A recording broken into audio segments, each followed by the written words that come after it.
executive session of the Hancock Symposium. It's so good to see you all. My name is Dr. Callie Rice-Smith. I will be the moderator of this session, and we're very excited for our last session here.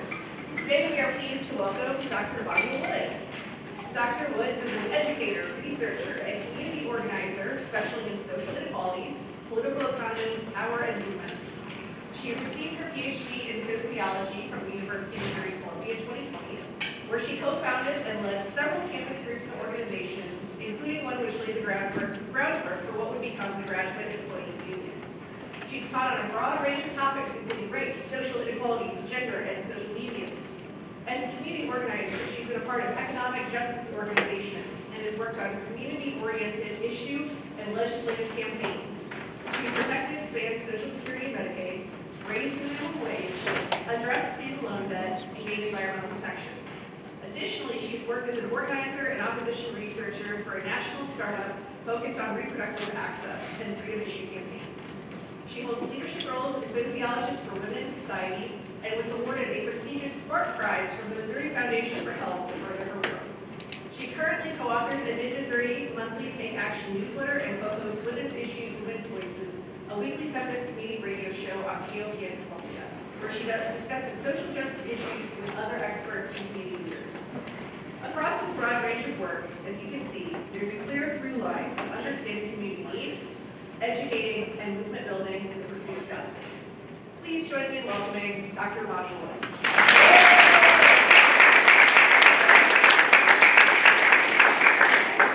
I was supposed to submit a bio. That was not it. Clearly, whoever wrote that needs to write my bio. That was amazing. Okay, yeah, I do this. Yeah, so I'm so glad to be here and to have been invited and to be giving you or I guess presenting this presentation today.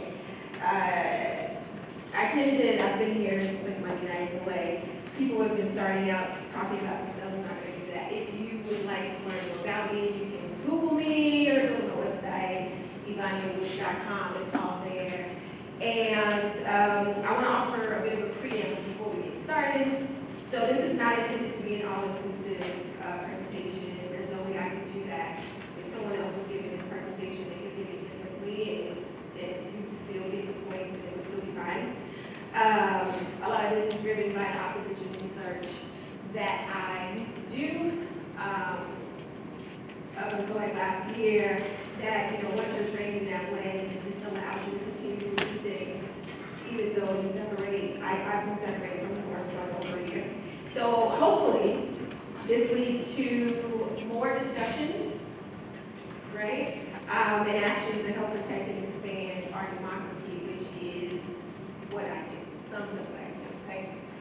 So I want to start with a couple definitions. We're going to start with white supremacy. These definitions are so we make sure that we have the proper foundation from which to have this discussion, because to have this discussion, there must be agreement on what's in a democracy, right? So if you are a white supremacist, a white Christian nationalist equivalent to, or a fascist, then there's really no conversation we can have, right? Again, my work is in the interest of protecting and expanding our democracy. Okay, so white supremacy. It's the belief that white people are superior to everyone else. It's designated to this category for people of color, and that because they are superior, they should dominate society in every which way and form, and have, the ability to lead or, subjugate or eliminate other people. Let's just call a spade a spade, right? White Christian nationalism is the belief in the idea that America was founded by Christians who modeled its laws and institutions after Protestant ideals with the mission to spread the religion and those ideals in the face of threats from non-whites, non-Christians, and immigrants, right? And in fascism is a political philosophy, movement, origin that holds nation and often race above individual It favors a centralized, I'm just going to move this mouse because the Virgo in me won't allow it. So fascism, favors a centralized autocratic government. It's headed by a dictatorial, I practiced before and still screwed it up, Jesus. A dictatorial leader that employs extreme totalitarian control, meaning that the state dictates nearly every aspect of life and forcibly suppresses real or imagined opposition. And that's why I added myself, because sometimes people's perceived notions of your opposition is enough, right? All right. Democracy.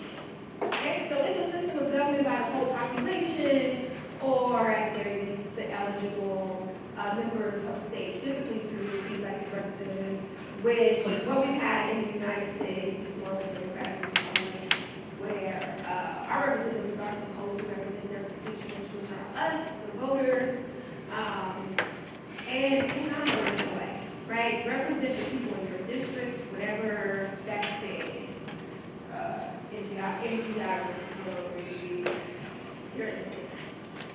And the thing I want to highlight here as to why white supremacy, white Christian nationalism, and fascism is a non-starter for me, or for anyone working to protect and expand democracy, is that democracy cannot coexist with them. Okay? Does everybody understand that? Alright. So let's get to it. Let's talk about democracy and bodily autonomy. So my objective today is hopefully you are understanding that democracy begins with bodily autonomy. Okay? Eroding abortion rights and health access, along with trans rights and health access, is a key part of eliminating all freedoms and all forms of democracy. So what I'm arguing here is that if you start out giving up willingly or actively fighting to give up your bodily autonomy, it is going to be disastrous from there, right? So we think about the overturn of Roe and the decades it took for the anti-abortion movement to get to that overturn of Roe, and their collaborations with white supremacists, white Christian nationalists, and fascists to get that.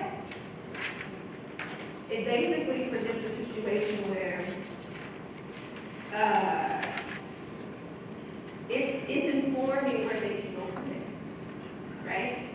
So once people demonstrate that they're fine with that, oh yeah, let's give up abortion.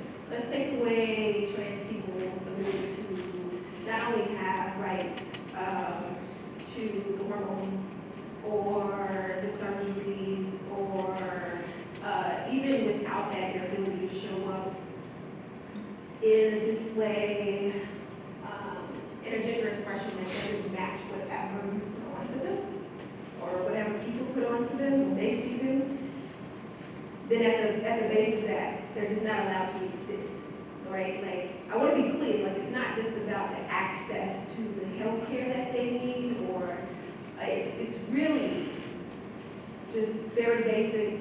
They cannot exist. That is what's being fought for here, right? Eliminating their existence in society. Yeah. So what you end up with is a situation where, especially through the loss of abortion access, reproductive health rights access, abortion being like a wedge issue, and I call it that, and I do it with my whole heart, because ultimately they do not care about abortion. It's not about abortion. It's never been about abortion. It's been about controlling everything, and they can do that. Abortion is a really good way to do that, because half the population loses their autonomy directly, and that would be those of us who can get pregnant and give birth. And then the other half of the population loses their autonomy indirectly, because that would be those who cannot, which we typically think of as men, or even children, right? And then that funnels into the community at large, not being able to make decisions, and if you wouldn't win, being able to decide if and when to become pregnant would be that big of a deal, but you know it is, right? Regardless of your gender or your sex. If someone comes to you or you find out that you are pregnant, pregnant, or they tell you that they're pregnant and you are the person who got them pregnant, your initial reaction is probably not going to be, unless you're going for that. Most people are going to be like, oh my, a child, or another child, or another child, right? Because it's not just about like the first time you get pregnant. Some people are at their capacity. You have 2 or 3 kids, it's expensive. Like, we're not trying to keep getting pregnant, but these things happen. And if you think about it, I'm just going to see it just for y'all, because we work in reproductive justice. I learned so much that I didn't know before. Do you know one day out of the month you can get pregnant? One day. Just imagine you can be pregnant more days out of the month. And how many days you can run it out? Right? If you can, first days are there, old days, if it's there on that day, the day drops. So, that's nice. All right. So, democracy basically becomes easier to dismantle because of this playbook that they use that you've seen. I didn't really know how much in depth I wanted to get into it, but I'm going to give you some examples. Just using anti-abortion and anti-trans as an example, because that has been leading the charge in this anti-democratic push that's been happening, right? Trying to dismantle our democracy, and they're using abortion and trans people and reproductive access, rights, health, as what they're pushing to get. And I hope I do this justice and I agree with you connect this, right? But they do it, you know, with a playbook of fear-based tactics. We talked a little bit about that in the previous session. Happy to hear it, absolutely. Those news cycles, that is the point, to keep you in a constant state of fear and helplessness. So if you feel like there's nothing you can do about it, everything's crazy, the world's on fire, where do you jump in? You can't do anything, you're just a little individual, this is beyond you. It's like, yeah, these are all people, right? Humans, just like you, they're screwing it up. It's going to be people just like you who get fixed, guilty, into what we want. So just like you have your ideas and your values and your beliefs and how you want to envision the world, so do they. And you have to think about, and it's not about it being easy. It's about it being worth it. Is it worth it? Right? Okay. Hopefully your answer is yes.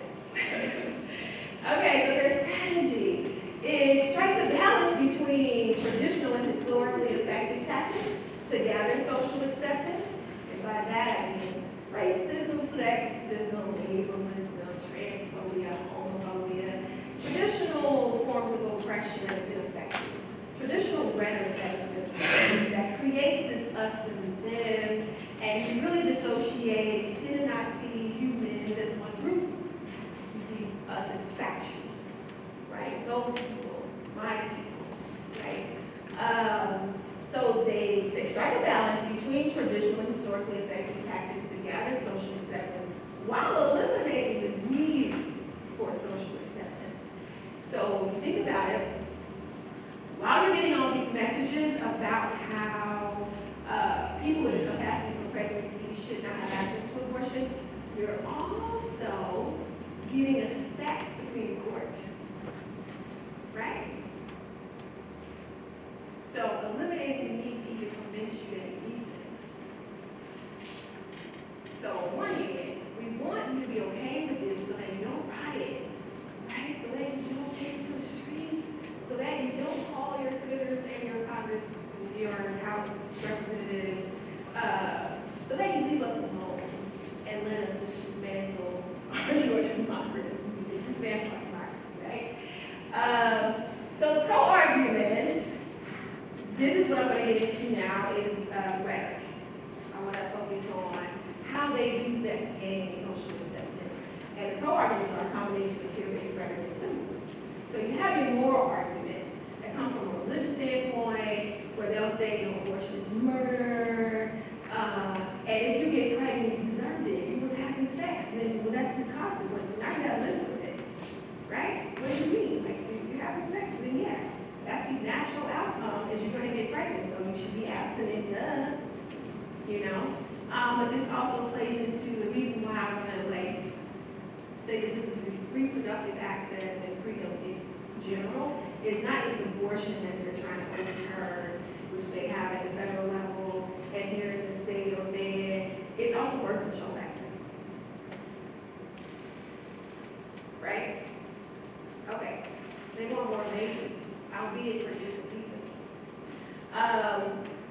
Then you have the ideologies and the stereotypes. That's where the racism comes in, the sexism, the homophobia, the transphobia, and they're reliable because, again, they've been effective historically. We love in us and them. We love to, regardless of where we are in the pecking order, to have people under us that we can point to as we're better than them. And it works in a lot of different dimensions in our lives. They talked about sports earlier. If you back in sports, we love taking on that other sports team and rooting for our team. That us and them is powerful. And I don't know if that's just a part of the human condition or just a part of being human when we really love feeling superior to other people, right? And think about the things in your life that make you feel that. It could be shoes, right? Oh my God, my shoes are fresher than yours. You know? Or look how fresh I am. Y'all not touching this at all. And that gives us this feeling of superiority where we're like, oh my goodness, yes, I am better than. And it happens on so many scales and so many ways. And then intellectual arguments are where they come in with the pseudo with bad science. The pseudoscience is where, yeah, you've given me data for finding, well, you're giving me data, but your findings, the way you manipulated this data is not necessarily accurate. The example I'm going to give here, how many people in here wear deodorant? How many of you wear deodorant with aluminum in it? Antiperspirant. How many of you do not? All right, why do you not use antiperspirant? It's not good for your skin. Another person who doesn't use it, just deodorant, no antiperspirant. Oh, we got she said she's allergic to deodorant. But y'all remember, the last several years, it probably eased up in the last year, but a study came out that said aluminum causes cancer. So then the deodorant industry, they all went chasing those dollars. I was spending college for $18 on deodorant. Yeah. And then you know what I found out? It is dangerous. There's no evidence of it. There was one study that said this, and every study that's trying to replicate that study has not been able to replicate their findings. This is what I mean by pseudoscience. Or you're manipulating people based on this one really, do we get this again? Where was the update? Right? That would be great. And bad science is when, oh God, we let our cultural assumptions guide our work, which is really, as a sociologist, I can tell you this won't real away from that, but let's try to do better at that. But bad science is when you do things like try to prove that Black people are society biologically different than white people. Let's look at their weaknesses and their needs and muscle facts. They gotta have extra part somewhere in there. And then there's misinformation and disinformation. And then sometimes it's just downright lying. Right? Which we see a lot of. If you've watched any here in Congress lately, they ain't answering questions. And if they are, I don't know. I have to look into that. You read this department. You read this agency. And all you have for us is, I don't know. Well, that's it. Oh, that's a ridiculous question. What? Oh, I did what? No. And, that gives us into the gaslighting. And I separate these two. Sometimes people confuse lying with gaslighting. Gaslighting, they try to change the whole context of the situation. They try to make you think you're crazy, right? So that's it. Now, here's where I insert the trigger warning and trigger warnings. We're going to get into this word and give you some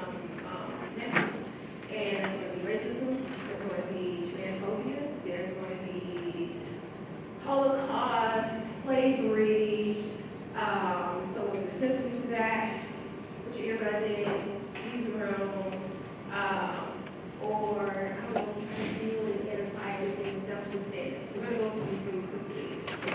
These are the examples. Mind you, right? Black women as the problem. Here, look at billboards, actual billboards that were put in black communities to deter them from abortion.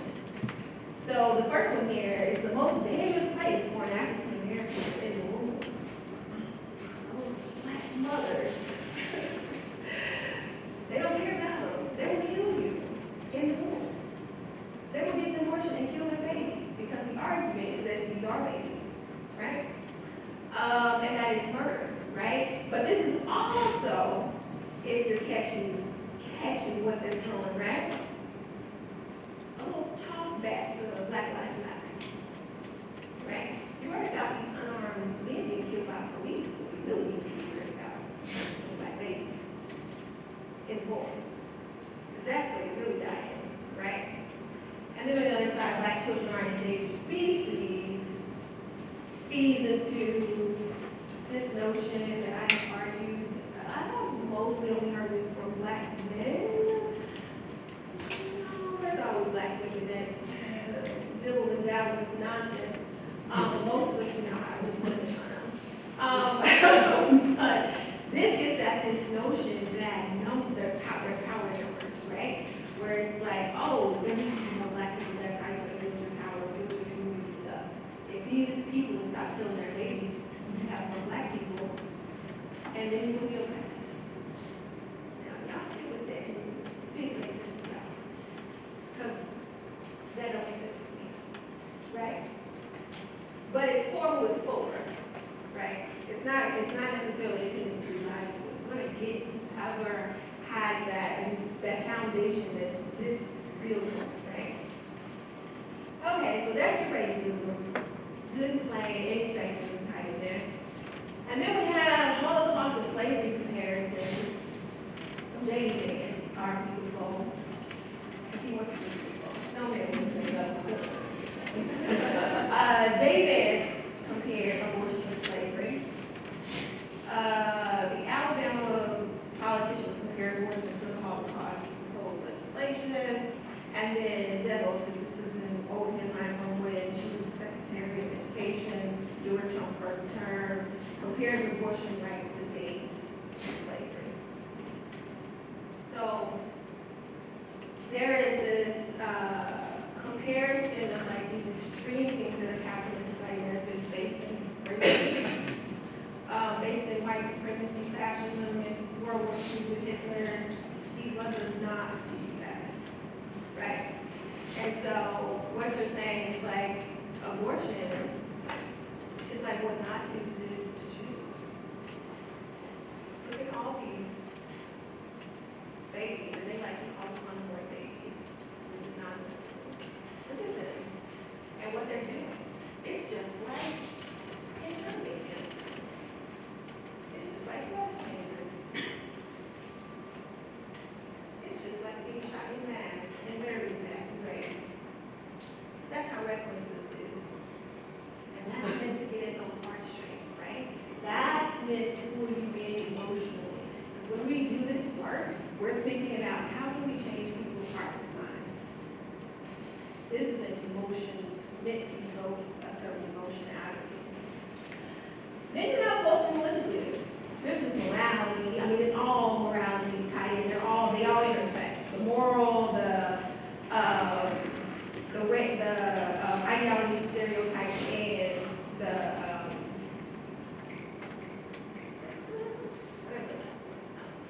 all right. So Muslim religious leaders. You have bishops and priests. These are all Catholic, and I thought about getting others, but I did not, only because of laziness. But everybody, all the religious leaders who are opposed are not Catholics. I do want to go back in. That's not just about that, that's a fact, right? Okay. So in here, we're tying in church and state, right? So when Trump was running the first time. This was like 10 years ago, I guess. Some of y'all were probably like, "Who be babes?" But for a long time, I did not think Trump was going to win. I was in that number. It was probably like a couple of days before the election. I was like, "Oh my God,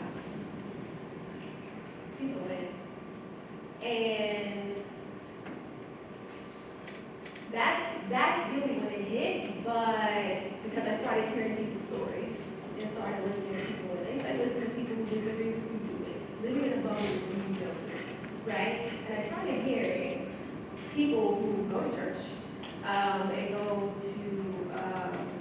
go to churches, not even necessarily mega churches, but mega churches are a problem. But this, they were saying that their pastors, the priests, were telling them they would go to hell if they didn't vote for Trump. And I was like, what? That's wild stuff. But if you think about it, anyway, it was an accumulation of like those stories that I just realized, like, oh, this is much bigger than I ever thought. There's more happening here than I ever thought. And then the next year I started working in Rico doing opposition research and was like, here it is. This is what's happening, right? So then you have folks with political leaders. Stephen King and Iowa representatives said, here we start civilization with somebody else's babies. This is, feeding into that notion of if there's more white people, then they'll be able to retain, or they switch from retaining to, or even sustaining to a more powerful narrative that you don't have it and you need to get, right? Because if they say, oh, we have power now, and we won't have it forever once all these people of color become the numerical majority. That's not as moved, people are not as moved by that. But when they say, oh no, white people, we are discriminated against. There's reverse racism, which is the wildest framing I've ever heard in all my days. And we gotta do something. But underlying that is also this acknowledgement that white people have been more than people of color, right? To the point where the expectation is that, oh, there's more people of color, they'll do us what we did to them. There's no indication of that. On any level, anywhere. There are places in this country where people of color outnumber white people. Guess what's not happening? All right, then this legislation will designate genital removal surgeries, chemical castration, puberty blockers, and other sex change therapies as child abuse and sex and rep, right? Slavery, and this is down in Texas, they were trying to pass an initiative basically to give or to make it lawful so that trans people could not be denied access to the health care that they need. Why would we do that? Look at all this nonsense you threw in. Who do you pack all that nonsense in? We need to be the party of nationalism. And I'm Christian. And I say it proudly. We should be Christian nationalists. That's our good old friend Marjorie. Who is the most whimsical person? I want to just be being nice. Representative, in all my days. Martin is an interesting character because on any given day, she might say any given day.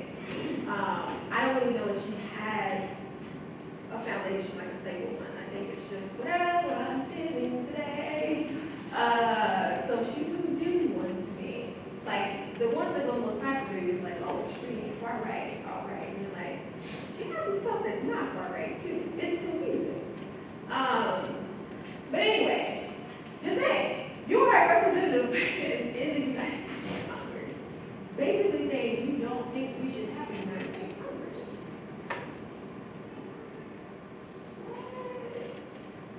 Okay, cool. And this is where we get into the fun part. So this is someone just in a clean costume in front of an abortion clinic, right? In Wisconsin. And So to read this, you can tell from the shot, somebody else had to take this photo. And somebody had to post it. Do you think this was posted on their personal profile? Or do you think it was posted on a page of an organization that claims to help pregnant people?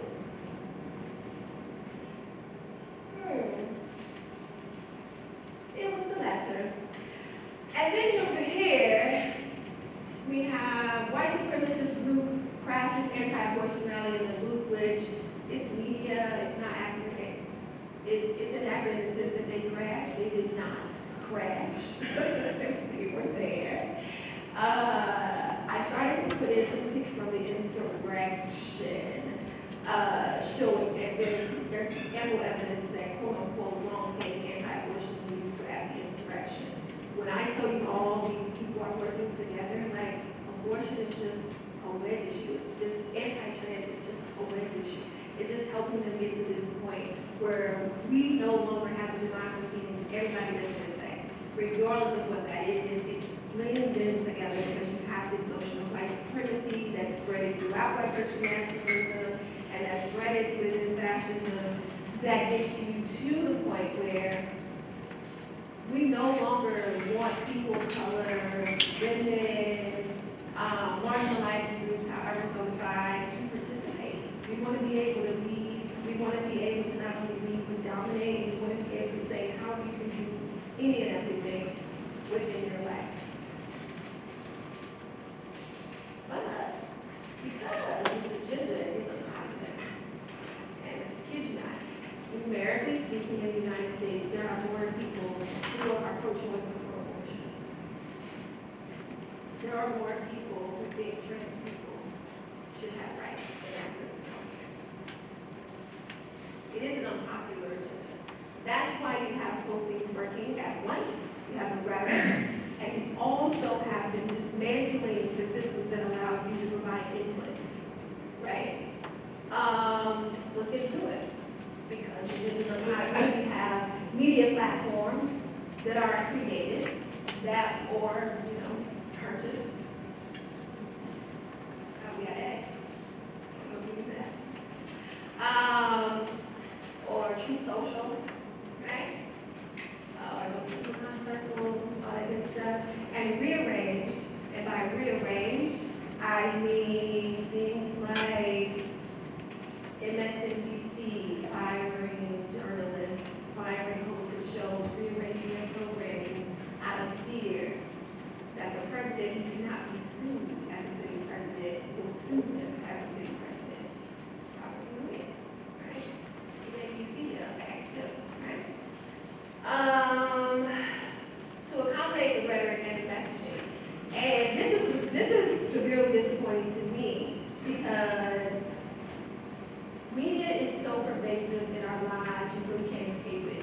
Even when I'm like, I'm not going to take the news. People send me news.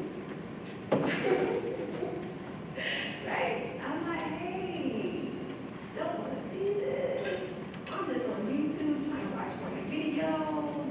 And here comes reality smacking me in the face. Like, I'm trying to escape here. You really can't. Because they want you to stay on their apps. Whether it be Facebook, Instagram, X, TikTok, what do you stay on the apps? And what makes people stay on the apps is the sensationalism, the draw, the outrage. It fuels you to be like, I already paid it here, everybody needs to know. And keeps you in this constant state where you're worked out, right? But you're not really doing anything. You're just glued to this device. And it keeps you inactive in a real sense. Right? That's the kind of stuff that convinces you changing your profile picture to black. Look what we did. I care about it. Alright, then you also, again, going back to these anti-democratic means and measures that are relying on to carry out the agenda. Voter suppression, right? That's happening right here in your Florida State, Missouri, where we are getting gerrymandering to get rid of a district with a progressive senator. And they're also simultaneously working to dismantle the ballot initiative process so that it becomes more difficult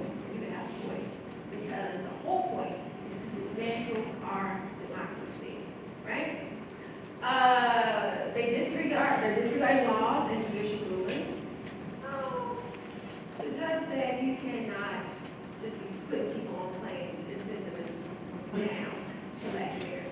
We don't need you to stop that. They need to be processed. We have things in order to keep things in order, right? And the administration's like, maybe.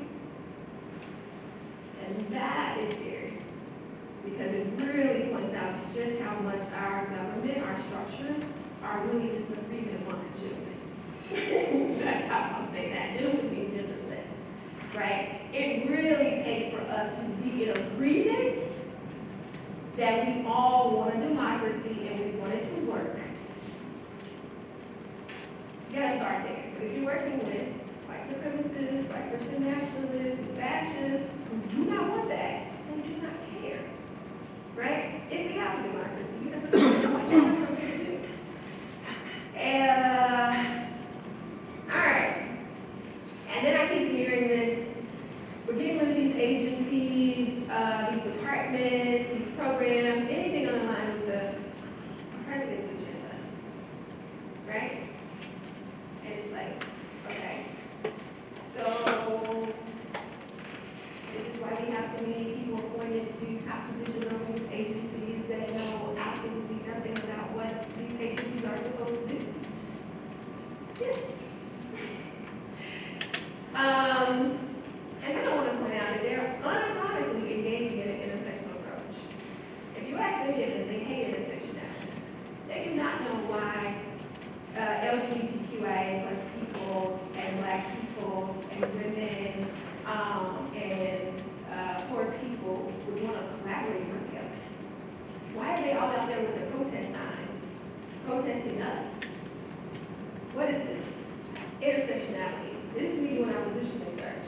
They hate it so much, but they unironically, if you pay attention here, are engaging in an intersectional approach themselves. They're coming at this from so many different angles. They're using political figures, they're using religious leaders, they're using the rhetoric, they're using the media to push their agenda as well, right? And it's like, and also dismantling our democracy, like, that's an intersectional approach, if I've ever seen one. Okay? So, these are our outcomes, right? It succeeds by drawing distinctions. I already talked about this, creating an us and a them. And the example for repro is, if you think about abortion and the anti-abortion rhetoric, you end up with men versus women, right? They have a lot of talk about how strong men know that they want to get abortion. Step up and be a daddy. They have programs for this. You gotta support those moms. They want to be dads. Okay. That's cool. Then you have good versus bad women. I'm a good girl. I would never get abortion. Those girls who get abortions, they're bad. I'm not bad. Okay? And then you have real versus fake women in the anti-trans rhetoric where it's like, I'm a real woman. Those are fake women. Right? So we don't care about them because they shouldn't exist, they don't exist. And it also is a situation where you get smart versus dumb people. This is the intellectual component. Because the favorite line is, I did my own research. Favorite research. Or the research you did is the research you do when you haven't been trained on how to do research. Right? I Googled it, I saw a video, I saw a TikTok, and I have one more conversation with a person trying to argue with me that they saw a video on TikTok. They catch the F all the time. It's going down. I'm like, that is not research. Right? Right? Okay. All right, so, but what you end up with, and I'll iterate this in the next slide, is that conforming becomes an indicator that you are a good, caring, dutiful, smart person. Because look at you. You know, the other side, they're shady. Those progressive people, they don't know. They're just following along. Look at you, you're not.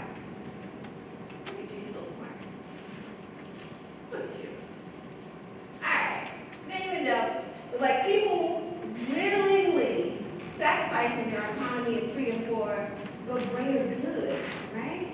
So you're willing to give up your bodily autonomy as give birth, because it's not just men voting for anti-abortion. It wasn't just men on that Supreme Court voting to overturn Roe.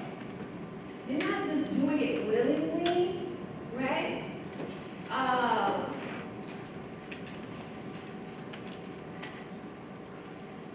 But you're helping the helpless, right? You're saving women from themselves. Aren't you honorable? This can also demonstrate love for family or group, right? In this twisted notion of white supremacy, you're doing it for white people.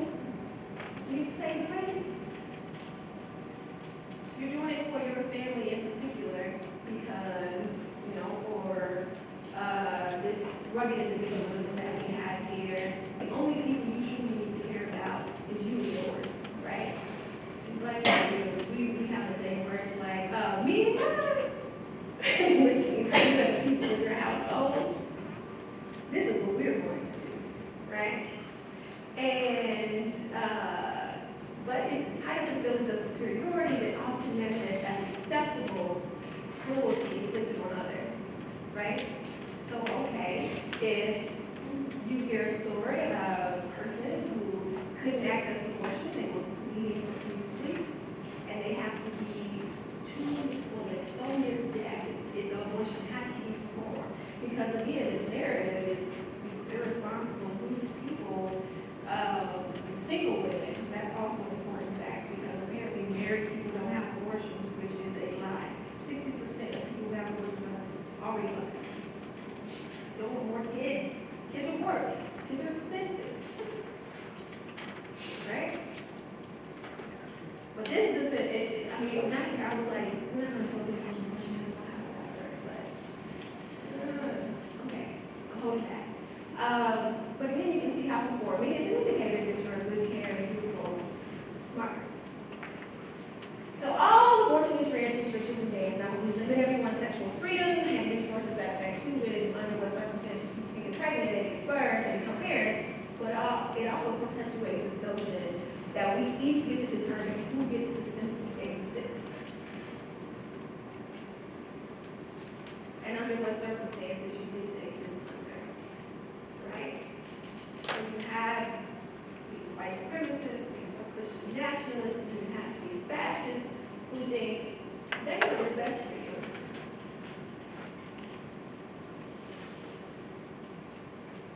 Let us do what's best for you. Right? So anti-abortion and anti-trans rhetoric and policies prime us to lose other forms of freedom and autonomy. Right? So now you've been primed. You gave up bodily autonomy. Now you don't have access to abortion. Pretty soon, if they have it their way, you will not have access to birth control. They are working on it.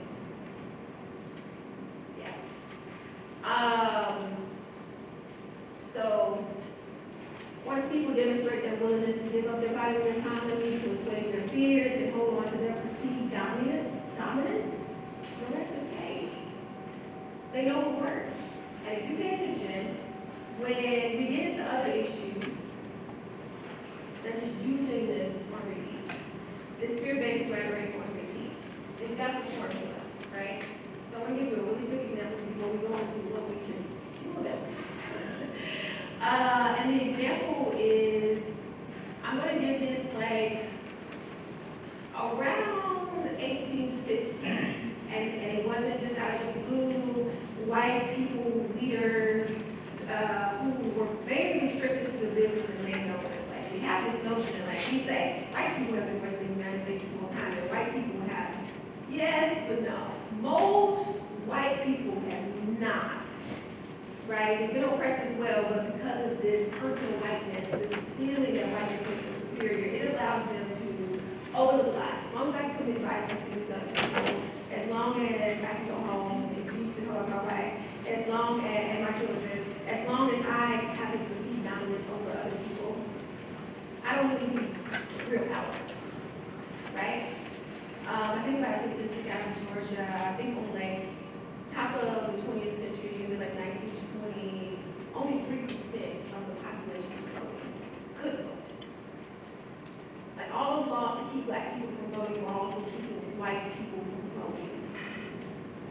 And that's going to be always the case, because there is no us and them. There's just everybody. You cannot harm someone else without harming yourself. You think about that physically, is the easiest way to do that. If you punch someone, you mess your own up, so, right? You bust your hand up, real easy. You get hurt trying to hurt someone else. You cannot do it. Okay. I feel like I was supposed to say something else. All right, so what can we do? We can work intersection. So,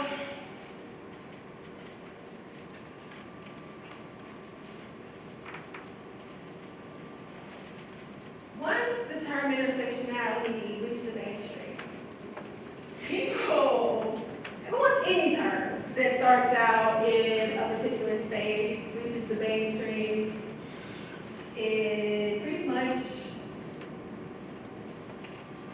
is distorted, right? So everybody in here probably has a different understanding of what intersectionality is, but here we're working this, right? We can educate. Spaces like this are great. Let's talk to each other. Let's not only talk to each other, but let's build relationships with each other, right? Let's actually be intentional about who we're building with and what that's establishing and where we go. We can conduct research. We need it. Get that data for. We need to know what's actually happening. A lot of times, especially socially, says a sociologist, people think they know, but they don't know. And you act like you know when you don't know. So we need the data so that we do know, right? Coalition building means we have people working on these issues from multiple angles, right? So if you're an educator, educate. If you're a researcher, research. If you're a community organizer, community organize. Get with other leaders. Find out what can be done, how you can work towards the same goal, but from different angles. Like working from, let's say, homelessness, for instance. I'll stick with Rico. This is my talk. Right? All right. You got advocacy. We need policies. Who's working with the state and the federal legislators on that? We need community organizing the leaders. Who's protesting? Who's setting up these rallies? Who's getting people to write LTEs, letters together, media articles? Who's on comms, right? Who's conducting the research showing what we need and what the possibilities are out here? And who's educating people about this? Who's spreading awareness? This is working on one issue from multiple angles, right? So that's what we need to be doing. And then if you need more detail, get with people who are like-minded or have similar goals, right? They don't necessarily need to see it the way you see it, but whatever they're doing does need to relate or correspond and be equal to what you're doing. That's going to wrap me up because I think I'm over. I'm talking. No. Yes. Yeah, well, why don't you please give?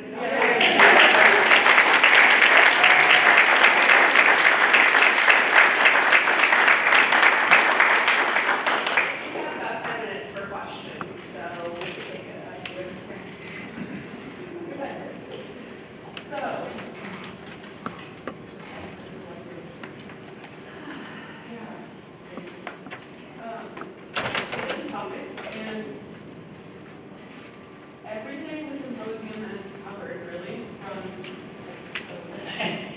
and I have heard multiple speakers warn about these fronts for wedge issues. And I do want to take a moment to say almost every single person also emphasize community, which is incredible. But I can see that all of these affronts to democracy and justice are not only interconnected, but from the same source. And what I can't wrap my head around is what is the source? Where does it end? Where does it begin? Who is benefiting from this agenda and why? Why do they want to benefit in this way? Right? This injustice and effective erasure of rights. I think that for those of us, so she's asking, why would people want to essentially not want people to be equal or have rights or access to things that they need? And there's a lot of reasons, right? I mean, immediately there's power.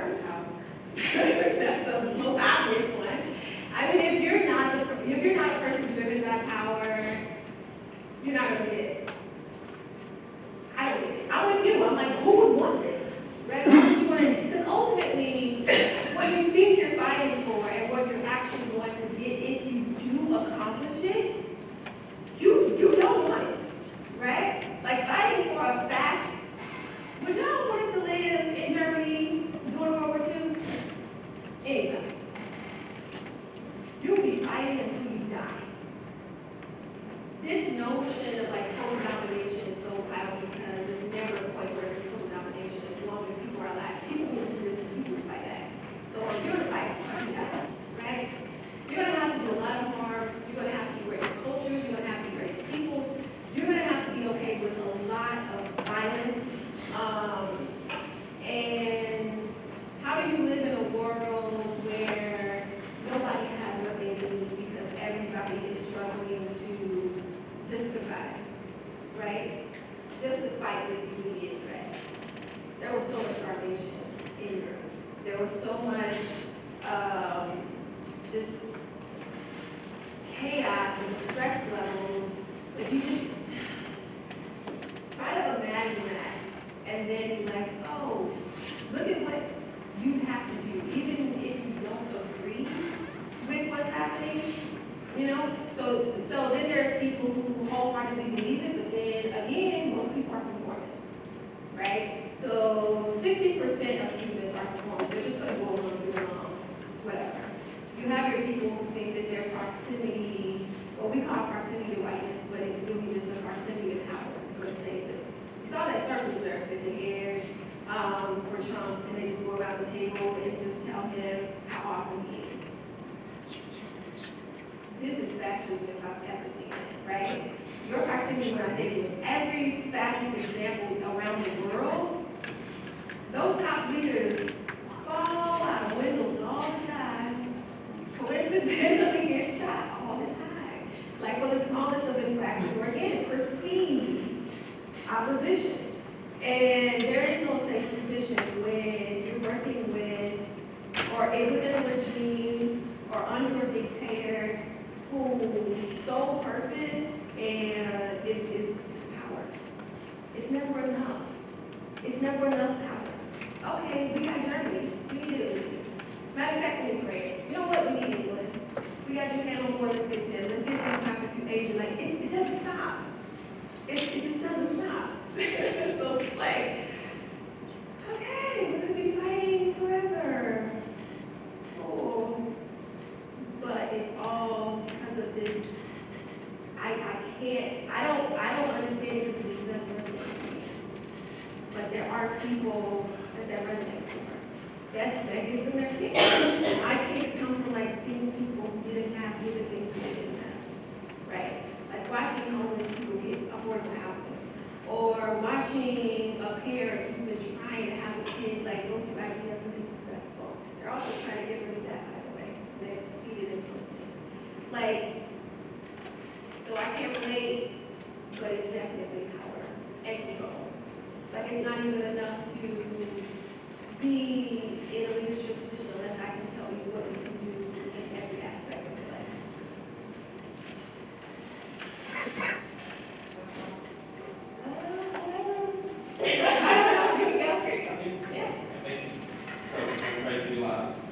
In every discussion about abortion, we ignore the status of unborn children and the definition of human being. So historically, we know that different societies exclude different people in accordance with their physical characteristics. So like Nazi Germany, Nazi government said certain people, Jews, disabled people, Roma people, can be proper humans. They're so human simply because of that physiological characteristics. So my question is, when you're saying that unborn children are not deserve to live simply because they are unborn or don't have any certain characteristics which qualify them to be human beings, so this is the same form of exclusion, and what is the definition of human being? Okay, so he's asking that in every society there are people who are excluded from this title of human. And he gave an example of how in Germany during World War II, this Nazi regime, Romas, Jews, who else would you list? Disabled people were not in the category of human. He's asking me, in the scenario of being for abortion as I am, unborn children, I'm marking them as not being human. And then what's my definition of human then if unborn children aren't human, right? Right. All right. So first you have to buy into this notion that unborn children are human, are people, are babies, are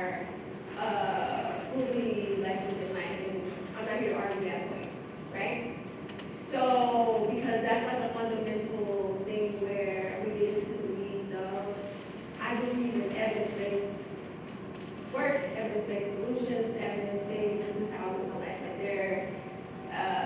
there's a room for a moral or spiritual argument or a faith-based argument there that I'm not getting into. But I'm not neglecting it. Like I'm not prepared. For me, it's not about if your fetus is human or not, right? For me, it's about if you have access to what you need in the decision you make for your body. So you might, or someone from a position arguing to that point might say the unborn child should have rights as a human. They have human rights, but they're not able to make decisions, so we have to make decisions for them, and that's where the advocacy comes from. And then I would say, cool, what about the human rights of the parent carrying them, of the pregnant person, right? So then we get into this tizzy about whose rights should be observed, but then you end up ignoring the parent, because then we end up in situations where women are kept on life support for the sake of giving birth even though they're brain dead, right? So we're always going to have these arguments about who gets to be human. And for me, I'm going to always go with the person who has lived and is alive and having born. And maybe a more direct part of me would say, you know, we are not typically in the United States making a habit of aborting fetuses that are far enough along just to see from their home. And when that does happen, it's out of helplessness to the person carrying it. And oftentimes in those cases, it's completely devastating to them to be losing a fetus that they hope to birth into a baby and love and cherish, right? So we can't ignore these things. We can't be saying birth in all instances, regardless of the pain and the suffering inflicted on the person carrying it, and just we're going and acting like it's not a thing. That somehow this fetus, this life, supersedes the life of the person carrying it. And she's not going to really on this though. Yeah, we're out of time technically, but if you want to do one more short one. You got it. Well, I highly doubt it's going to be short. But I'll win that. That's your question. Well, I wanted to say that I disagree with your premise that democracy begins with bodily autonomy, because in the Declaration of Independence, Thomas Jefferson wrote that the first inalienable right was the life. You know, we were endowed by the Creator with life, liberty, and pursuit of happiness.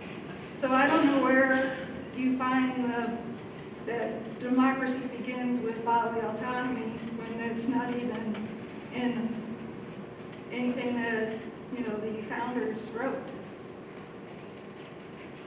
So I'm just saying I disagree with your premise that that's where democracy begins. I believe it begins with life. Thank you for sharing.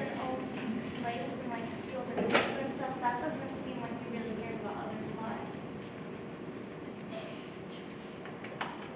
Any other questions?